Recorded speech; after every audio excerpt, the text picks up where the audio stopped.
Hi welcome to మనం TV. నేను మీ మనోజ్. పాకిస్తాన్ గతం ఆర్మీలోకి గనక ఐబొమ్మ రవి వస్తే నిజంగా ఐబొమ్మ రవి లాంటి హై ప్రొఫెషనల్ హ్యాకర్ భారత ఆర్మీలో ఉంటే వేరే దేశాలు మనల్ని ఎవరైతే అటాక్ చేయాలనుకుంటున్నారో అలాంటి దేశాలకు సంబంధించిన సెన్సిటివ్ ఇన్ఫర్మేషన్ మొత్తం మనం గ్యాదర్ చేయొచ్చు. దాన్ని బట్టి మనం అంటే ఆపోజిట్ వాళ్ళు ఏం కొడతారో మనకు తెలిస్తే ఈజీగా మనం కొట్టేయచ్చు. కాబట్టి అంటే సామాన్యులు మాట్లాడుకునే మాటలు ఇవన్నీ కూడా నేను అథెంటిక్గా నేను చెప్పడం కాదు.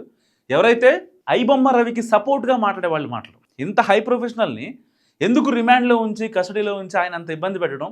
ఆల్రెడీ ఆయన పోలీసులకు కావాల్సిన పర్సనల్ ఇన్ఫర్మేషన్ కావచ్చు, ఆయన ప్రొఫెషనల్ ఇన్ఫర్మేషన్ కావచ్చు, ఈ రెండు కూడా ఆల్మోస్ట్ ఆయన పంచుకున్న పరిస్థితి. ఎందుకు పర్సనల్గా చేయాల్సి వచ్చిందని అడిగితే, లేదు మా అత్త మా భార్య కొంచెం నన్ను ఇబ్బంది పెట్టారు, వాళ్ళ ఇబ్బంది వల్ల నా భార్యని నేను కోల్పోయాను, డబ్బులు సంపాదించాలి అనేది ఒకటే ధ్యేయంగా పెట్టుకున్నా, దానివల్ల నేను ఇలాంటి పని చేయాల్సి వచ్చిందని చెప్పి కరాఖండిగా కుండబద్దలు కొట్టేశారు ఐబొమ్మ రవి. దాని తర్వాత దాదాపుగా 3 రోజులు విచారిస్తే 5 రోజులు టోటల్గా విచారించారు పోలీసులు కస్టడీలో. సో 3 రోజులు ఏం చెప్పాడు?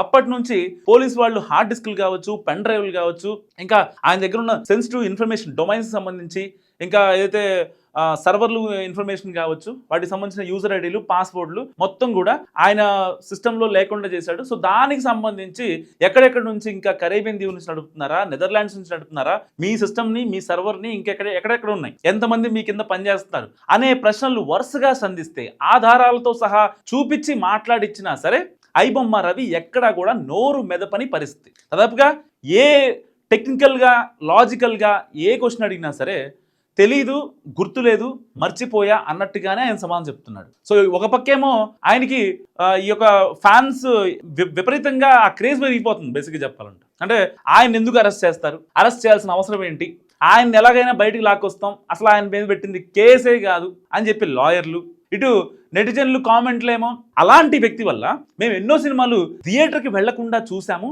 అని చెప్పి సామాన్యులు. ఒకవేళ కొంతమంది ఏంటి, థియేటర్కి మేము వెళితే బోలు డబ్బులు మాకు ఖర్చు అయిపోయాయి, ఇవన్నీ ఆదా అయ్యాయి కదా అని చెప్పి సామాన్య మధ్యతర కుటుంబాలు మాట్లాడుతున్న పరిస్థితి.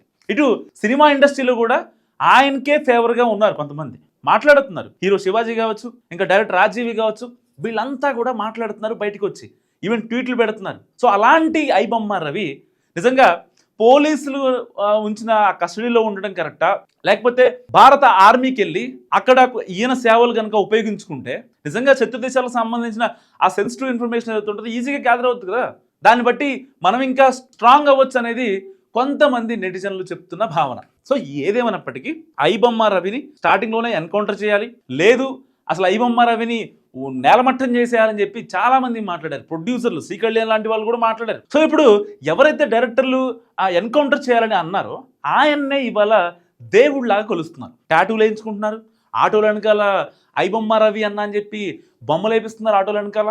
అసలు ఇన్స్టాగ్రామ్లో అయితే మోత మోగిపోతుంది. ఫేస్బుక్ కావచ్చు, ఇన్స్టాగ్రామ్ కావచ్చు, ఇటు యూట్యూబ్లో ఏ కంటెంట్ ఐబొమ్మ రవి గురించి చేసినా సరే కింద కామెంట్స్ మొత్తం ఐబొమ్మ రవికి పాజిటివే. ఏం తప్పు చేశాడు ఆయన టెర్రరిస్టా, మావోయిస్టా, ఎవరన్నా కాల్చి చంపాడా? అవును, ఇన్నాళ్ళు తెలుగు రాష్ట్రాలను ఆదుకున్నాడు, తప్పేంటి అని మాట్లాడుతున్నారు. ఒక సినిమాలో బ్రహ్మానంద డైలాగ్ గుర్తు చేసుకుంటూ మాట్లాడుతున్నారు అనమాట. చాలా మందిని ఎవరైతే సినిమాకి వెళ్ళి అంత డబ్బులు స్పెండ్ చేయడంలో ఉంటారో వాళ్ళ కోసమే కదా ఆయన ఐబొమ్మ రవి కష్టపడింది. ఆయన మాకు సినిమాలు చూస్తే మీకు వచ్చిన ఇబ్బంది ఏంటి? ఆయన మీ గురించి కూడా మాట్లాడాడు కదా. ఎవరైతే సోకాల్డ్ హీరోలు ఉన్నారో వాళ్ళంతా కూడా చాలా పెద్ద పెద్ద నిర్మాతలు, లేకపోతే పెద్ద పెద్ద హీరోలకు సంబంధించిన వాళ్ళే. ఇటు సామాన్యులు ఒక హీరోగా రావాలి అంటే ఎలివేషన్ లేని రోజులు ఇవి. గ్రౌండ్ లెవెల్లో ఉండే లైట్లు పట్టుకునే వాళ్ళు కావచ్చు, ఇంకొకళ్ళు కావచ్చు, వాళ్ళకి వేతనాలు పెంచాలంటూ ఆయన మాట్లాడారు. ఆయన మాట్లాడిన దాంట్లో ఏ తప్పు ఉంది చెప్పండి అని ఇవాళ బయటకు వచ్చి చాలామంది నొక్కి వక్కాళ్ళ నుంచి మాట్లాడుతున్న పరిస్థితి. సో ఇలాంటి నేపథ్యంలో ఇంత పాజిటివ్ రెస్పాన్స్ వస్తున్న నేపథ్యంలో నిజంగా ఐబొమ్మ రవి భారత ఆర్మీలోకి వెళ్ళి పాకిస్తాన్కి చుక్కలు చూపించడం కరెక్టా కాదా? మీరేమనుకుంటారు? మస్తు కామెంట్ చేయండి.